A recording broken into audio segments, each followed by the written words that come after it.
Mesdames et messieurs, bonjour et merci si vous nous rejoignez sur votre édition de 15 heures. Voici les titres de ce journal.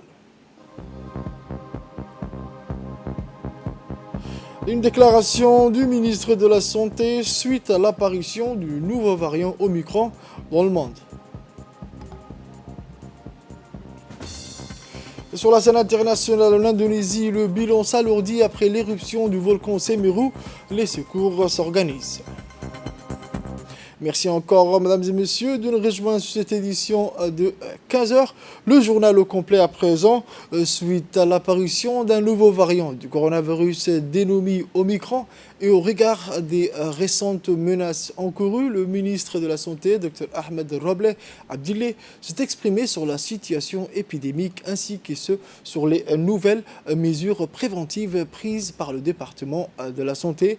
Écoutons le ministre. Dans le contexte épidémiologique mondial marqué par une forte circulation du virus du Covid-19, depuis le début de l'année 2020, le gouvernement de Djibouti, avec à sa tête le chef de l'État, Al-Hajj Ismaël Omar Guelleh, a mis en place des dispositifs de gestion et de riposte contre cette pandémie. Suite à l'apparition du nouveau variant Omicron, encore plus contagieux, plus virulent, ces dernières semaines de la part du monde, le ministère de la Santé a tenu et tient régulièrement des comités techniques et des comités de coordination scientifique. Les données actuelles indiqueraient que le variant Omicron serait facilement transmissible, mais les preuves sont encore limitées pour le moment. Afin de réduire le risque d'importation du virus et de tout autre variant, il a été décidé de renforcer et de rester plus vigilant concernant les points d'entrée de notre territoire, qu'elles soient terrestres, aériennes, maritimes, ferroviaires, par la mise en place systématique et la poursuite systématique du dépistage du Covid-19, une simulation du plan blanc de nos structures de santé a été donc enclenchée. Les dépistages vont se dérouler dans les lieux habituels. Nous allons le renforcer par des dépistages au niveau des polycliniques, mais également dans les régions sanitaires. L'accélération de la vaccination de proximité sur tous les territoires, le port de masques dans les espaces publics, les lieux clos, ainsi que dans les transports en commun. La distanciation physique d'au moins 1 mètre, le lavage régulier des mains au savon et au gel hydroalcoolique. Mesdames et messieurs, la vaccination avec la stricte application des gestes barrières reste pour le moment les armes les plus efficaces contre les conséquences néfastes du Covid-19. J'appelle donc à toute votre responsabilité, tant individuelle que collective, pour vous rendre aux vaccinodromes, mais également aux unités mobiles de proximité, c'est-à-dire les vaccinobus, au niveau des quartiers de la capitale et dans les régions sanitaires. Soyez vigilants, protégez-vous, vaccinez-vous. C'était la déclaration du ministre de la Santé au niveau du variant Omicron. Autre actualité de ce journal, où le Kempinski Hotel a ce matin abrité une conférence de haut niveau sur la déclaration de Djibouti pour les réfugiés, rapatriés et communautés hautes, plus précisément sur l'éducation inclusive pour les réfugiés, les rapatriés et les communautés d'accueil. Cette conférence, qui révèle d'une importance capitale, a réuni, outre les participants des pays de l'IGAD, les partenaires dont notamment le HCR, l'UNICEF, la coopération allemande et l'Union européenne, les intellectuels venus des universités. Cet atelier d'envergure régionale a pour mission, autour d'une concertation de 4 jours, d'examiner les progrès accomplis dans la mise en œuvre de la déclaration de Djibouti et de l'appel d'Addis Abeba pour une action sur l'éducation des réfugiés, des rapatriés et des communautés d'accueil, et adopter également la feuille de route pour le cadre régional de certification de l'UGAD, mais aussi la prochaine phase de développement. Par ailleurs, il serait question de présenter un programme de bourse d'études de l'UGAD pour un accès inclusif à l'enseignement supérieur pour les talents et étudiants réfugiés éligibles. Les échanges de ces 4 jours de concertation vont permettre à tous les participants d'avoir une compréhension limpide et l'état de mise en œuvre de la déclaration de Djibouti, l'adoption, mais aussi les directives pour les 3 prochaines années, mais aussi un engagement concret des partenaires à soutenir la mise en œuvre de la déclaration de Djibouti et de ses plans d'action. A entrepris en étroite collaboration avec les institutions mandatées de nos États membres des efforts couronnés des succès pour inscrire dans la réalité les axes essentiels de la déclaration de Djibouti. Nos travaux, discussions et débats au cours des 4 prochains jours permettront de faire le point sur les avancées tout en n'omettant pas de souligner de nombreux obstacles qu'il nous faut relever ensemble. Le secrétaire exécutif de l'UGAD, M. Workene Gebieu, a dans ses propos indiqué que ces concertations vont servir de cadre pour échanger les leçons et les bonnes pratiques entre les États membres de l'UGAD dans le développement des plans d'intervention nationaux en matière d'éducation chiffrés sur plusieurs années. Écoutons à présent l'intervention du secrétaire général du MENFOB, M. Abdallah Mahioub. La République de Djibouti, sous l'impulsion de son Excellence le Président de la République, M. Ismaël Omar Guelleh, et l'IGAD ont organisé la première conférence des ministres de l'Éducation nationale des pays membres de l'IGAD sur une question aussi importante que vitale, qui concerne l'éducation, mais plus précisément l'éducation et l'inclusion des enfants réfugiés dans nos pays respectifs. Il y a 4 ans de cela,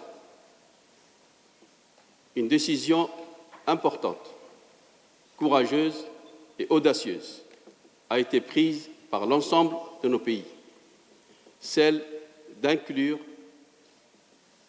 l'éducation des enfants réfugiés, les écoles des enfants réfugiés dans nos systèmes d'éducation nationaux. Cette décision qui a été prise ensemble a permis à beaucoup de jeunes d'espérer et de croire en l'avenir. Par cette décision aussi que nous avons prise ensemble il y a 4 ans, nous avons confirmé ensemble le droit indiscutable et inaliénable de l'éducation. Tout enfant qui se trouve sur le territoire national a droit à une éducation, quelle que soit son origine, quelle que soit son appartenance et quelle que soit sa nationalité. Nous avons ouvert des horizons pour beaucoup de jeunes. Nous avons créé l'espoir pour beaucoup de jeunes. 4 ans après, qu'en est-il? Quels sont les chemins parcourus ensemble? Je peux dire aujourd'hui, avec beaucoup d'émotion, mais aussi beaucoup de fierté, que beaucoup de choses ont été réalisées. Autre fait de ce journal, sous la présidence conjointe des honorables Charmark Moussa Aré et Kaltoum Farah Saïd, la commission de finances, de l'économie générale et du plan élargi à la commission de la législation, de l'administration générale et des droits humains se sont penchés sur l'analyse de quelques textes. Un projet de loi autorisant la République de Djibouti à souscrire à l'augmentation générale et sélective du capital de la Banque internationale pour la reconstruction et le développement. Un projet de loi autorisant la République de Djibouti à souscrire à l'augmentation générale et sélective du capital de la Société financière internationale. Et enfin, un projet de loi portant modalités et conditions de cession des participations de l'État dans le capital des entreprises. Cette séance de travail a vu la participation des parlementaires membres et non membres des commissions précitées. Le gouvernement était représenté par le ministre de l'économie et des finances chargé de l'industrie, son Excellence M. Elias Moussa Dawali. Au terme des échanges, les parlementaires ont entériné l'examen des textes à l'ordre du jour. Sport à présent, où le secrétaire d'État chargé des sports, son Excellence M. Hassan Mohamed, a reçu ce lundi 06 décembre la représentante de l'Organisation mondiale de la santé à Djibouti, Dr René. Au cours de la réunion, les deux responsables ont fait le point sur les différents aspects de coopération entre le sport et l'OMS, notamment en matière de lutte contre les maladies non transmissibles, cardiovasculaires et la sédentarité. Les principaux axes de l'entrevue portaient sur le comment encourager les populations à adopter un mode de vie sain, activité physique, alimentation saine, lutte contre le tabagisme et sévrage tabagique à promouvoir la sécurité sanitaire en veillant tout particulièrement à la sécurité lors des rassemblements et des événements de masse et à faire un travail de sensibilisation en faveur de la santé. Le sport est l'un des moyens les plus efficaces de mener une vie saine. La représentante s'est réjouie à la perspective de collaborer étroitement avec le secrétaire d'État chargé des sports dans le cadre des activités sportives pour rassembler les gens et favoriser la solidarité tout en prenant des habitudes plus saines, qu'il s'agisse de l'alimentation ou de l'activité physique pour tous, quel que soit leur âge et leur sexe. Toujours dans l'actualité nationale, où le centre de formation des enseignants de l'enseignement fondamental Omar Guelleh Ahmed a abrité hier une cérémonie de lancement de l'atelier portant sur l'élaboration des cadres de compétences et de formation pour les publics enseignants, chefs d'établissement et conseillers pédagogiques. Le secrétaire général du MENFOB, M. Mohamed Abdallah Mayoub, a lancé cet atelier en présence de la directrice générale du CFEF, Mme Aïcha Farah, du directeur général de l'enseignement, M. Abdi Dirir, et du directeur général de l'administration du MENFOB, M. Salah Alouane. A noter que cet atelier, qui s'inscrit dans le cadre du projet PRODA, appuyé par la Banque mondiale, est animé par Mme Lucie et Mme Tierno, consultants internationaux du cabinet C2D Service, et M. Mahdi Mahmoud Issé, consultant national. Les travaux de cet atelier vont se dérouler sur 2 semaines avec la participation de 40 personnes composées de formateurs du centre, des conseillers pédagogiques, d'inspecteurs et chefs d'établissement. À l'issue des 10 jours de travaux, les équipes présenteront les référentiels des métiers pour les 3 publics cibles, à savoir les enseignants, les conseillers pédagogiques et les chefs d'établissement. Notons qu'enfin, la clôture de l'atelier est prévue pour le jeudi 16 décembre 2021. Le secrétaire général du MENFOB, M. Mohamed Abdallah Mayoub, a souligné que l'atelier a vu une forte participation et a rappelé les objectifs fondamentaux de l'atelier. Tout d'abord, cette formation s'inscrit dans le cadre de notre processus de transformation de notre système éducatif. Et le produit de notre système doit être un produit de qualité, c'est-à-dire les jeunes que nous formons doivent maîtriser les compétences nécessaires qui leur permettent aussi bien de poursuivre des études, mais aussi de pouvoir s'insérer dans la vie socio-professionnelle. Et donc, de ce fait, nous avons mis l'accent sur la formalisation des compétences exigées des 3 maillons de notre chaîne. Les enseignants, qui sont vraiment la clé, parce que c'est eux qui permettent de développer les compétences chez les élèves. Les chefs d'établissement qui doivent changer la manière de gérer les établissements. On doit sortir de cette logique des tâches pour aller vers une logique des résultats. Donc, on entre dans cette logique des managers. Et le conseil pédagogique, qui est aussi un élément, puisqu'il va accompagner l'enseignant, il doit aussi entrer dans cette logique-là. Et notre cadre de compétences doit nous permettre de formaliser ces compétences-là et ensuite de mettre en place un dispositif de formation déjà, ça c'est sûr, parce que c'est dans la logique. Mais au-delà de ça, peut-être aussi faire une évaluation des compétences. Oui, donc c'est pour vous dire que c'est vraiment un atelier très, très important. Et l'implication de tous est plus qu'indispensable. C'est un atelier d'échange et de construction ou de co-construction. Je voudrais remercier la directrice générale du CFF pour la réalisation de cet atelier Je voudrais aussi remercier l'inspection générale qui est copilote de cette activité-là. Je souhaite vraiment que cet atelier soit un atelier productif et que dans 15 jours, on puisse mesurer les résultats. Et pour finir, les actualités nationales face à la recrudescence des plaintes pour vol dans le secteur de Hodan 1, les éléments du commissariat de Hodan ont effectué une opération de grande envergure pour mettre un coup d'arrêt final à ces actes perpétrés par des délinquants qui sévissent dans plusieurs quartiers de ce secteur. C'est dans ce cadre qu'une grande opération a été menée pour arrêter un voleur qui sévissait dans les différents quartiers de Hodan 1. Le matériel volé était constitué d'une chambre à coucher complète et d'autres mobiliers de maison. Le voleur était également le gardien de l'entrepôt où le matériel était stocké. C'est suite à une altercation avec des voisins que le mis en cause a été appréhendé.